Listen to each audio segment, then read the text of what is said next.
بسم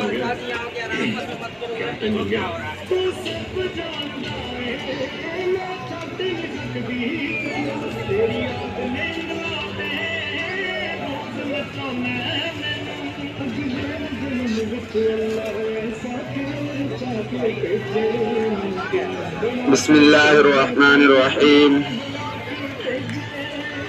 الحمد لله رب العالمين، والصلاة والسلام على سيد الأنبياء والمرسلين محمد وآله وأصحابه أجمعين ومن تبع منهم بإحسان إلى يوم الدين.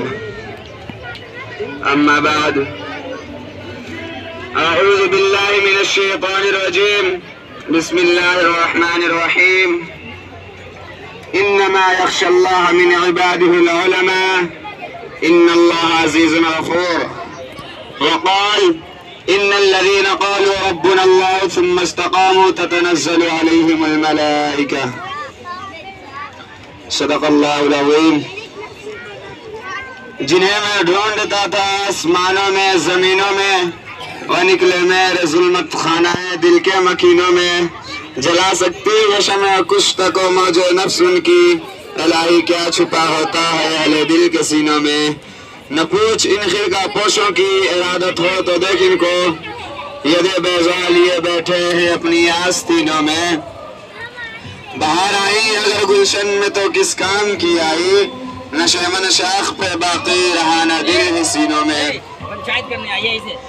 محترم حضرات اور سامعین اکرام، آج کے میں ان یاران باصفا اور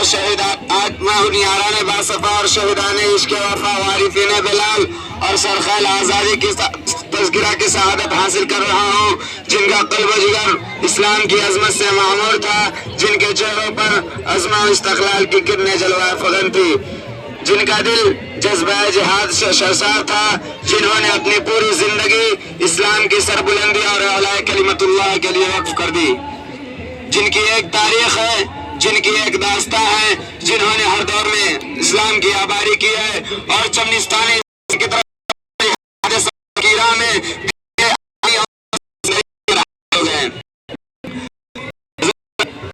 طبقہ ہے، جنہوں نے ہر محاذ پر باطل کا مقابلہ کیا اور ہر طرح سے مقابلہ کیا.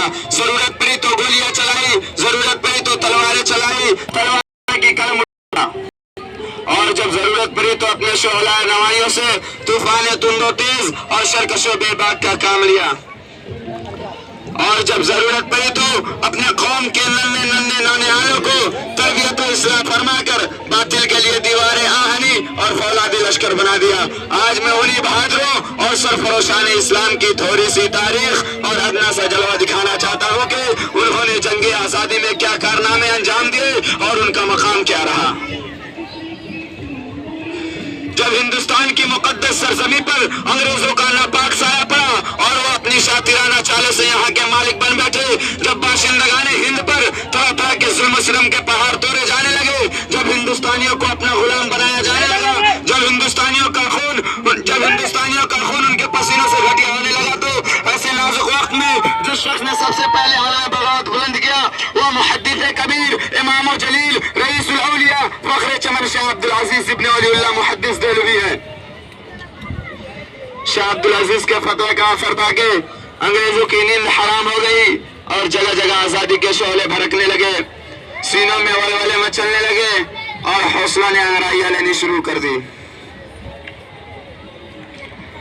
مسند درس پر بیٹھ کر قرآن و حدیث کے درس دینے والے علماء کرام اور خانقاہوں میں بیٹھ کر اپنے خون و جگر سے شمع اسلام کو روشن کرنے والے مشائخ اعظام اپنے مدرسوں اور خانقاہوں کو چھوڑ کر میدان میں آ گئے اور فرنگیوں کے خلاف ایک محاذ بنا کر توکل علی اللہ منزل کے جانب بے سر و سامانی کے عالم میں نکل پڑے.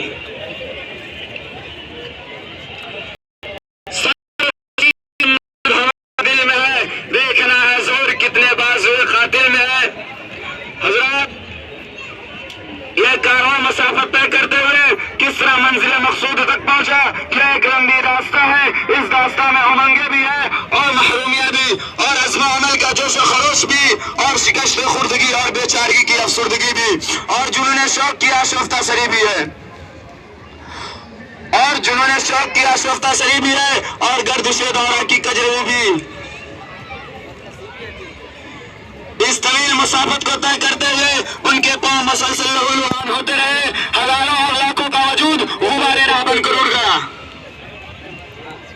کبھی جبر تشدد کی خاردار جھاڑیوں نے ان کے دامن کو تار تار کیا، کبھی وحشت و بربریت کے پہاڑ نے ان کی راہ میں حائل ہو گئے، مگر اس بزم جنوب کے دیوانوں نے ہمت نہیں ہاری.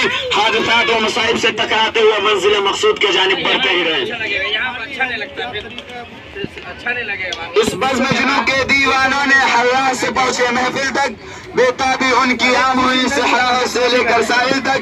ہاں سنگ گرا پہ لکھتے تھے وہ اپنے دل نادا کا حال، شاید کے تلاش مقتل میں پہنچے پتھر قاتل تک.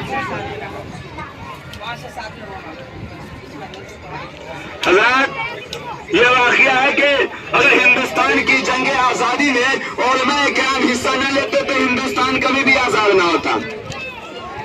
ہندوستان کبھی بھی آزاد نہ ہوتا. اگر سرخائے آزادی نہ ہوتے تو تحریک آزادی نہ چلتی، تحریک بالا کوٹ نہ چلتا، تحریک ریشمی رومال نہ چلتی، تحریک خلافت نہ چلتی، ہندوستان چھوڑو تحریک نہ چلتا.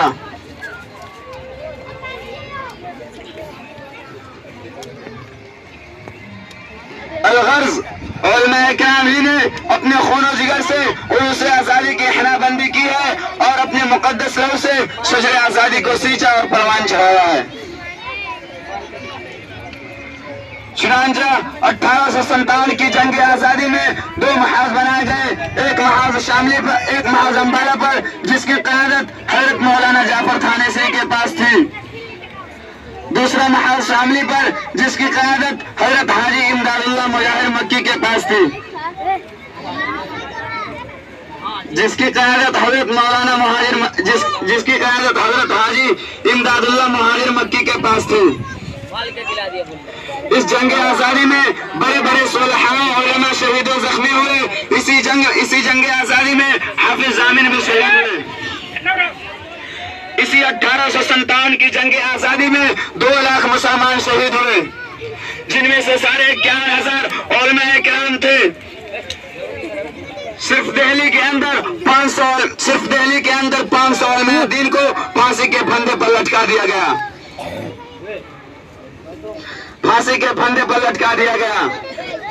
بہرحال اس جنگ آزادی میں وسائل کی قلت اور اپنوں کی غداری کی وجہ سے فرنگیوں کا غلبہ ہوا. تو وائسرائے برطانیہ نے اپنے ہندوستانی مشیروں سے رائے طلب کی کہ بتاؤ ہندوستان میں ہماری حکومت کیسے قائم رہ سکتی ہے. تو ہندوستان میں رہنے والے سب سے بڑے سیاستداں ڈاکٹر ولیم یورنی نے جو رپورٹ پیش کی اس میں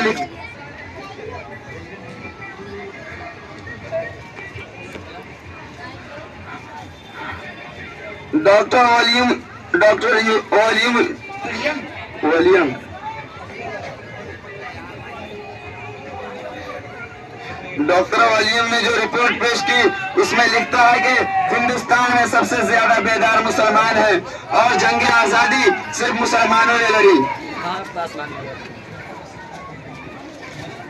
جنگ آزادی صرف مسلمانوں نے لڑی.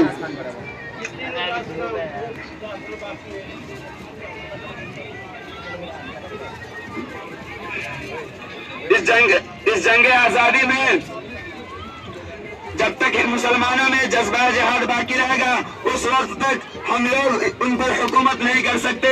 اس لیے کہ جذبہ جہاد کو ختم کرنا ضروری ہے. اور جذبہ جہاد کو ختم کرنے سے پہلے ایک چیز اور ختم کرنا ضروری ہے کہ ہندوستان سے علماء اکرام اور قرآن کو ختم کر دیا جائے. علماء اکرام اور قرآن کو ختم کر دیا جائے. تامسن کہتا ہے کہ دلی کے چاندنی چوک سے لے کر خیبر تک کوئی ایسا درخت نہ تھا جن پر علماء کی گردنیں نہ لٹکی ہو. ٹامسن کہتا ہے کہ علماء کے جسموں کو تانبا سے داغا گیا. ٹامسن کہتا ہے کہ علماء کو سوروں کی کھالوں میں بند کر کے جلتی ہوئی تندوروں میں ڈالا گیا. ٹامسن کہتا ہے کہ علماء کو ہاتھیوں پر کھڑا کر کے اور درخت میں رسی باندھ کر نیچے سے ہاتھیوں کو چلا دیا جاتا ہے.